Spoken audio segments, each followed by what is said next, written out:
أعوذ بالله من الشيطان الرجيم.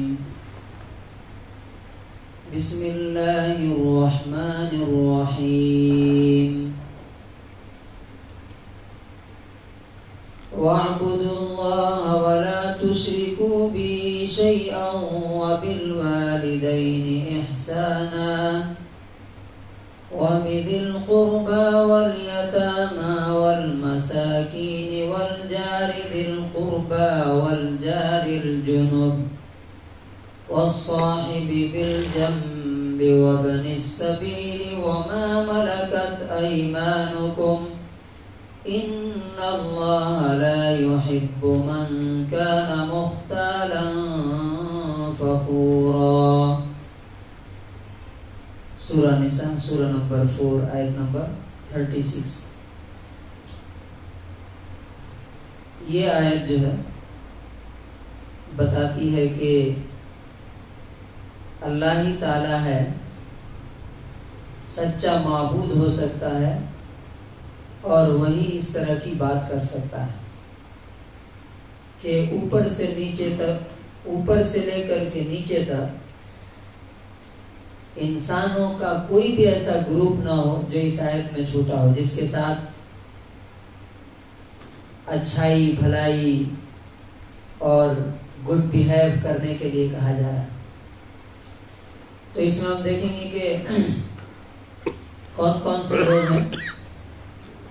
پھر آپ دیکھیں کہ کیا کوئی انسان اس میں سے چھوٹا ہے، کیا کوئی گروپ چھوٹا ہے. اور دوسرا، ہم اگر ایسا کرتے ہیں تو سائنٹیفکلی ہمیں کیا فائدہ ملتا ہے، چونکہ اللہ تعالیٰ کا ہر حکم جو ہے ہمارے لیے بھی فائدہ مند ہے. کوئی بھی ایسا حکم اور آرڈر نہیں ہے اللہ کا جس کو کرنے میں کرنے والے کو فائدہ نہ ہو.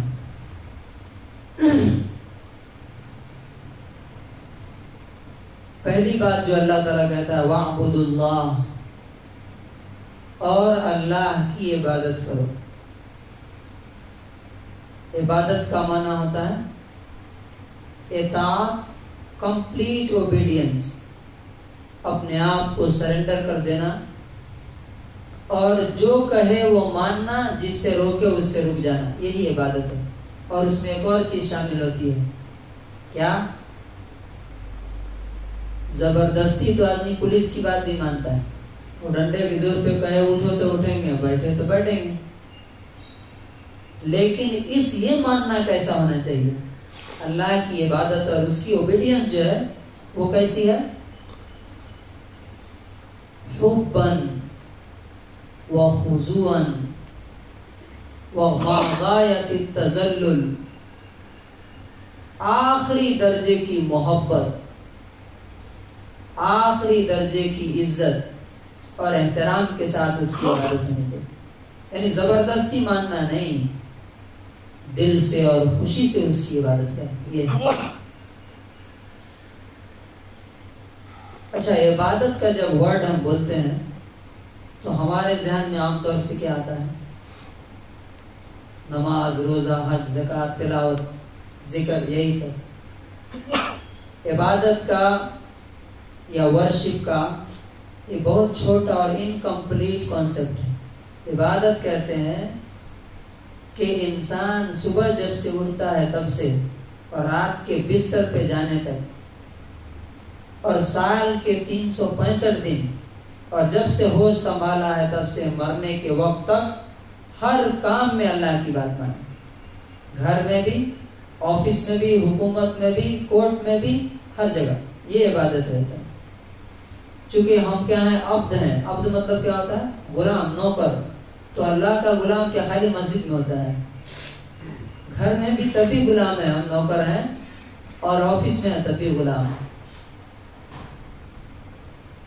دوسری بات کیا کہی؟ وَلَا تُشْرِكُوا بِهِ شَيْئًا، اس کے ساتھ کسی کو شریک نہ کرو، پارٹنر نہ بناؤ. کیوں؟ کیا کہتا ہے اپنے بارے میں؟ قُلْ هُوَ اللَّهُ احد، کہہ دو کہ اللہ کیسا ہے؟ اکیلا ہے. وَلَا يُشْرِكُ فِي حُكْمِهِ أَحَدًا، اس کی بادشاہت میں، اس کے فیصلے میں کوئی اس کا شریک نہیں. اب دیکھیے دنیا میں کیا ہوتا ہے، چونکہ انسان مجبور ہے تو ایک گورنمنٹ چلانے کے لیے کتنے لوگ ہیں؟ اب پرائم منسٹر ہے، اکیلے بیچارہ چلائے گا تو کہاں چلا جائے گا؟ ہاسپٹل. چونکہ دماغ میں اتنا پاور ہی نہیں ہے کہ اکیلے کام کر سکے، تو کیا کرتا ہے وہ؟ ایک ہوم منسٹر الگ ہے، ایک ایکسٹرنل افیئر منسٹر الگ ہے جو باہر کے ایشوز دیکھتا ہے، ایک اندر کے ایشوز دیکھتا ہے، فائنینس منسٹر الگ ہے، ہیلتھ منسٹر الگ ہے. تو الگ الگ لوگوں کو کیوں رکھا ہے؟ وہ کیوں رکھا ہے؟ سپورٹ کے لیے. بیچارہ وہ کر نہیں سکتا. اللہ تعالیٰ کیا بولتا ہے؟ اسے کسی کی ضرورت کیا ہے؟ نہیں ہے. هو الواحد القہار، اکیلے سب پہ حاوی ہے، وہ پاورفل ہے، اس لیے کسی کے ساتھ ملانا نہیں. اب کیا جتنے خدا ہیں آپ دیکھ لیجئے، سب کا کوئی نہ کوئی پارٹنر ہے. فار ایگزامپل جیسس، عیسیٰ علیہ السلام کو خدا مانتے ہیں تو وہ اکیلے نہیں ہیں، ان کی ماں ہے، پھر ان کے حواری تھے ساتھی. خود قرآن کہتا ہے کہ وہ کہتے ہیں من انصاری اللہ، خدا کبھی مدد مانگے گا کہ کون میری مدد کرے گا، تو ان کے ساتھیوں نے کہا کہ ہم آپ کے ساتھ ہیں، مدد کریں گے. رام کو دیکھیے جن کو یہاں گاڈ مانا جاتا ہے، بیوی کو کون لے کے بھاگ گیا؟ یعنی کیسا گاڈ ہے، کیسا خدا ہے، کیسا بھگوان اور ایشور ہے کہ اسے بیوی کی ضرورت ہے. اور بیوی کو کون لے کے بھاگ جاتا ہے؟ راون. اور پھر اس سے مقابلہ کرنے کے لیے کیسے جاتے ہیں؟ اکیلے. مطلب بھگوان میں، ایشور میں اتنا دم نہیں ہے کیا اکیلے جا کے مقابلہ کرے، تو بندروں کی فوج لے کے جائے. اب سوچیے اللہ تعالیٰ کیا بولتا ہے؟ وَلَا تُشْرِكُوا بِهِ شَيْئًا، اس کے ساتھ کوئی شریک نہیں، مت شریک کرو، ہے ہی نہیں اس کے بغل میں کوئی کھڑا ہونے والا. اب آپ خود سوچئے، آپ کا ایک نوکر ہے، آپ کی دکان میں کام کرتا ہے، آپ اپنی چیئر پہ اس کو بیٹھنے دیں گے کیا؟ آپ اپنی پراپرٹی کا مالک بنا دیں گے کیا اسے؟ آپ اپنے گھر کا مالک بنا دیں گے؟ کبھی نہیں ہو سکتا. تو اسی طرح دنیا میں جو بھی ہے، چاہے وہ فرشتہ ہے، چاہے نبی ہے، چاہے ولی ہے، سب کے سب کون ہیں؟ اللہ کے غلام ہیں، نوکر ہیں. وہ اس کے برابر کبھی ہو ہی نہیں سکتی. یہ چیز سمجھنا ضروری. اس کے بعد تیسرے نمبر پہ کیا کہا؟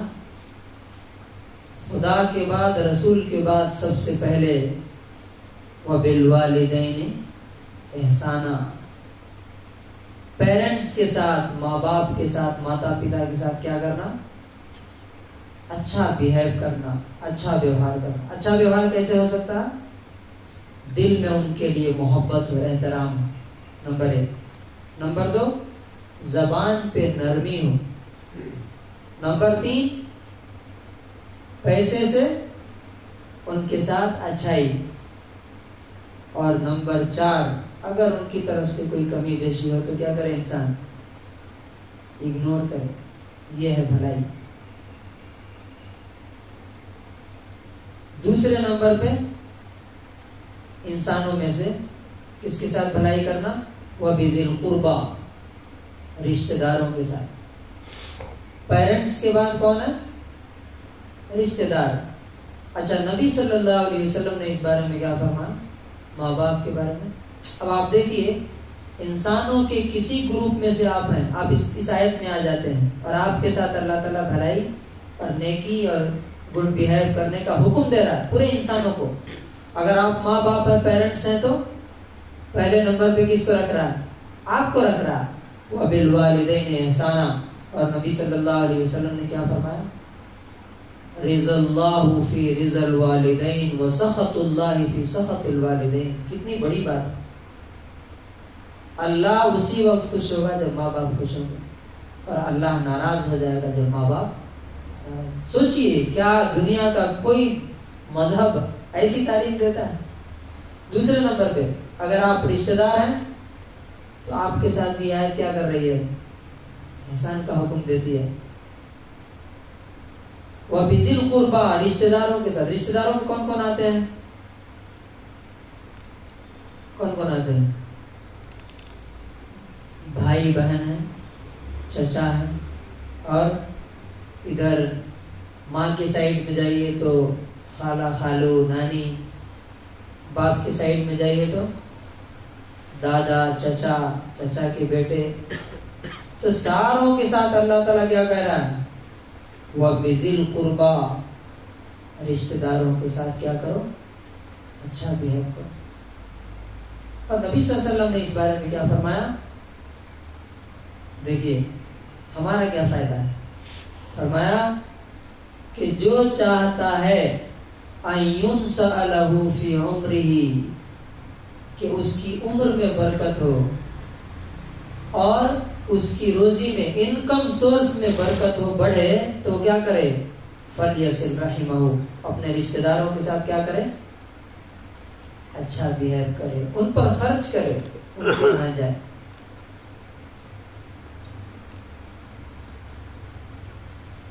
اب جو ہے تیسرے نمبر پہ جو ہم لوگوں نے چھوڑ دیا تھا کل، وہ کیا تھا؟ والیتاما. اب دیکھیں ماں باپ رشتہ دار، اس کے فوراً بعد کس کا ذکر کیا جا رہا ہے؟ کس کو بتایا جا رہا ہے کس کے ساتھ اچھا بہیو کرنا ہے؟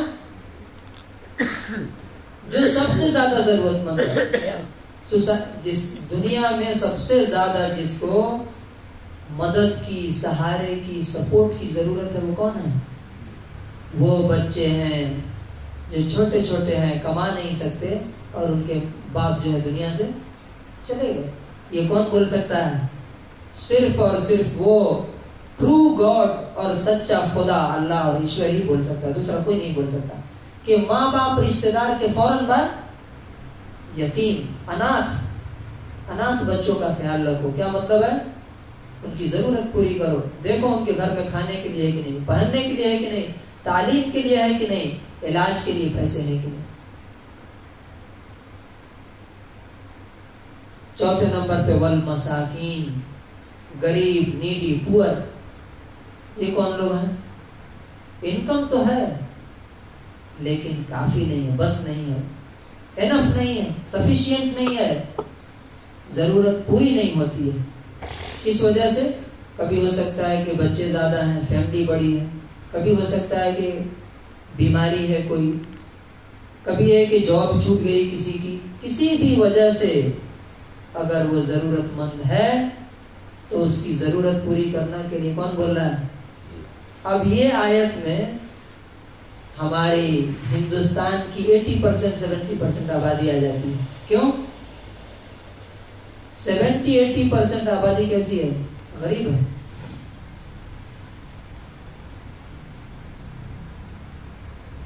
اور اس کے بارے میں اللہ کے رسول نے کیا کہا کہ اگر آپ کسی کی ضرورت پوری کرتے ہیں تو فرمایا الساعی علی الارملۃ والمسکین کالمجاہد فی سبیل اللہ. جو بھی کسی غریب کی کوئی ضرورت پوری کرتا ہے، اس کی ہیلپ کرتا ہے، مدد کرتا ہے، تو وہ اللہ کی راہ میں جہاد کرنے والے کی طرح. بلکہ کہتے ہیں او کالذی یصوم النہار ویقوم اللیل، یا اس آدمی کی طرح ہے جو دن بھر نماز پڑھتا ہے، ہر دن روزے رکھتا ہے اور پوری رات نماز پڑھتا ہے، اس کے برابر ثواب ہے. کس کو؟ کسے؟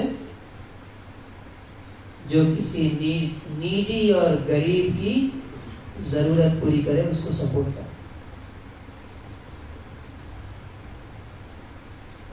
کتنے ہوئے؟ ماں باپ ایک، رشتہ دار دو، اور یتیم اناتھ، اور چوتھے نمبر پہ غریب مسکین. پانچواں والجار ذی القربى. جار کسے کہتے ہیں؟ پڑوسی. پڑوسی، اور کون سا پڑوسی؟ ذی القربى، جو رشتہ دار ہیں. کئی پڑوسی ہیں اور ان میں ایک پڑوسی ہے جو ہمارا رشتہ دار ہے. فار ایگزامپل چچا ہے، بہن ہے، بھائی ہے. تو پہلا ہمارا جو ہدیہ تحفہ کس کے یہاں جانا چاہیے؟ رشتہ دار پڑوسی. ہمارا حال کیا ہے؟ ہم کچھ بناتے ہیں پکاتے ہیں 2 کلومیٹر دور اپنے دوست کے یہاں بھیجتے ہیں، بغل کا پڑوسی بھول جاتے ہیں، کیوں؟ اس کے ساتھ اچھے تعلقات نہیں ہیں، لڑائی اور فائٹنگ چل رہی ہے۔ اللہ کے رسول صلی اللہ علیہ وسلم کیا فرماتے ہیں؟ مومن ہو ہی نہیں سکتا اگر پڑوسی کو تکلیف دیتا ہے۔ اور یہ بھی فرمایا کہ جبریل مجھے پڑوسی کے بارے میں اتنی بار بولے، پڑوسی کے ساتھ اچھا کرو اچھا کرو اچھا کرو، نیبر کے ساتھ، کہ میں سمجھا کہ شاید یہ اس کو میرے مال میں وارث بھی بنا دیں گے، پراپرٹی میں بھی حصہ دلا دیں گے، اتنی اہمیت ہے۔ دوسرے نمبر پہ والجار الجنب، کون؟ اجنبی پڑوسی، یعنی وہ پڑوسی جو رشتہ دار نہیں ہے، وہ مسلم ہو نان مسلم ہو، سب اس میں کیا ہو جاتے ہیں؟ شامل ہو جاتے ہیں۔ تو کتنے ہوئے؟ 7۔ اس کے بعد ہے والصاحب بالجنب، صاحب بالجنب، پہلو کا ساتھی، بغل کا ساتھی۔ بغل کا ساتھی کون ہے؟ ہر وہ انسان جو کسی بھی وجہ سے آپ کے ساتھ کبھی بھی ہے، ٹرین میں سفر میں ہے، ہوائی جہاز میں ہے، یا آپ پڑھ رہے ہیں وہاں پڑھ رہا ہے، کلاس میٹ ہے، کہیں کام سیکھ رہے ہیں وہاں پر کوئی ہے، کہیں جاب کر رہے ہیں وہاں کوئی ہے، سب کے ساتھ کیسا کرنا؟ اور اس میں عورت بھی آتی ہے، چونکہ وہ سب سے زیادہ بغل میں رہتی ہے، تو اس کو کہا گیا ہے کہ والصاحب بالجنب، اپنے بغل کے ساتھی کے ساتھ، جو تمہارے ساتھ ہے اس کے ساتھ بھی کیا کرو؟ گڈ بیہیو کرو، اچھا سلوک کرو۔ اور وابن السبیل، 8واں ہے وابن السبیل، مسافر، کہیں کوئی جا رہا ہے، اس کے لیے راستے میں انتظام کرنا، اس کے کھانے کا، اس کے رہنے کا، اس کے اگر سفر خرچ نہ ہو تو سفر دے دینا، وہ دے دینا۔ وما ملکت ایمانکم، اور آخری کون ہے؟ 9واں وما ملکت ایمانکم، اس میں 2 چیزیں ہیں، یاد رکھیے۔ ایک تو یہ کہ جو غلام ہوتے تھے، لونڈیاں ہوتی تھی اس ٹائم، جانوروں کے جیسا ان کے ساتھ بیہیو کیا جاتا تھا، وہ بھی تھے کہ ان کے ساتھ بھی گڈ بیہیو کرو۔ دیکھیے جو ورڈ والدین کے ساتھ آیا ہے احسان کا، اچھائی کرنے کا، ماں باپ کے ساتھ، پیرنٹس کے ساتھ، وہی ورڈ کس کے ساتھ بولا جا رہا ہے؟ نوکروں کے ساتھ بھی اسی طرح کا اچھا سلوک کرو۔ اب نوکر کے ساتھ اچھا سلوک کیا ہو سکتا ہے؟ نبی صلی اللہ علیہ وسلم نے اس کو ڈیفائن کیا، کیا کہا؟ یطعمہ ما یأکلہ، وہ کھلاؤ جو تم کھاتے ہو۔ کیا کوئی اور مذہب میں ایسا ہے کیا؟ وَلْيُلْبِسْهُ مَا يَلْبِسُهُ، جو تم پہنتے ہو وہ تم کو پہناؤ، اور وَلَا تُكَلِّفُوهُمْ مَا يَغْلِبُهُمْ، اور ان کی طاقت سے، ان کی کیپیسٹی سے زیادہ ان کو کام مت دو، اور اگر کوئی بھاری اور مشکل کام دے دو تو تم کیا کرو؟ ان کی ہیلپ کرو، ان کی مدد کرو۔ اور اس میں ایک اور چیز آتی ہے، وہ کیا ہے؟ ہم جن چیزوں کے مالک ہوتے ہیں ان میں سے ایک چیز ہوتی ہے جانور بھی، جانور کے بھی مالک ہوتے ہیں نا، جانور بھی ہمارے انڈر میں ہوتے ہیں، تو کہا کہ جانوروں کے ساتھ بھی کیسا کرو؟ اچھا سلوک کرو، ایسا نہیں کہ باندھ دیا، کھائے نہیں پیے چھوڑ دیا اسے، نہیں، یا اسے زیادہ کام لینا، ایسا نہیں۔ اللہ تعالیٰ فرماتا ہے ان اللہ لا يحب من کان مختالا فخورا۔ کنکلوژن کیا؟ اگر یہ کتنے کام کر رہے ہو 9 کیٹیگری کے لوگوں کے ساتھ، تو اللہ تعالیٰ تم کو پسند کرے گا، تم پیراڈائز میں جاؤ گے، سورگ میں جاؤ گے، جنتی ہو۔ اور اگر نہیں کرتے تو اللہ تعالیٰ تمہیں پسند نہیں کرے، چاہے ان میں سے کسی ایک کے ساتھ مس بیہیو کرو، نوکر کے ساتھ ہو، اناتھ کے ساتھ ہو، یا کسی کے ساتھ ہو۔ فرمایا بے شک اللہ تعالیٰ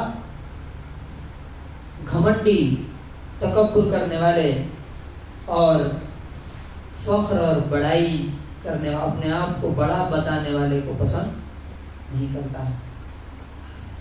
تو اب لاسٹ پوائنٹ جو ہم اس میں بتانا چاہ رہے تھے وہ یہ ہے کہ اس آیت سے اگر میں اس پہ عمل کر رہا ہوں تو کیا فائدہ ہوگا مجھے، اور لوگ اگر عمل کریں گے تو کیا فائدہ ہوگا، ہے نا؟ وہ نیوٹن کا تھرڈ لا آف موشن معلوم ہے، equal action has its equal and opposite reaction. اگر ہر آدمی ان لوگوں کے ساتھ گڈ بیہیو کرنا شروع کرے تو سوسائٹی میں کوئی ایسا آدمی بچے گا جس کے ساتھ اچھا سلوک نہ ہو رہا ہو، اچھا بیہیو نہیں ہو رہا ہو۔ ایک تو یہ ہوا، ہر آدمی کے ساتھ اچھا ہوگا، ہر آدمی ترقی کرے گا، گرو کرے گا، آگے بڑھے گا اور دنیا جنت بن جائے گی۔ اور اگر کوئی نہیں کرتا، میں کرتا ہوں تو مجھے کیا فائدہ ہوگا، وہ ہے نا equal and opposite reaction. ہمیں کیا فائدہ ہوگا؟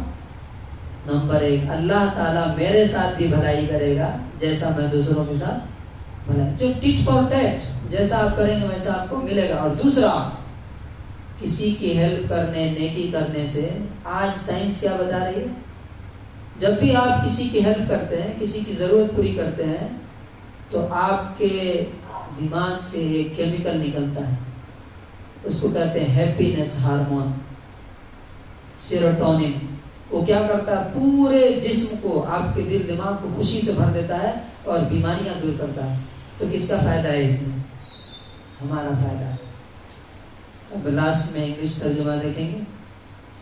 And worship Allah and associate nothing with Him, and do good to the parents and to the relatives and to the orphans and needy and near neighbor and neighbor farther away, and the companion by your side, at your side, and the traveler and those whom your right hands possess. Indeed, Allah does not like those who are arrogant and boastful. تو اللہ تعالیٰ سے دعا ہے کہ اللہ تعالیٰ ہمیں اس آیت پر عمل کرنے کی توفیق نصیب فرمائے۔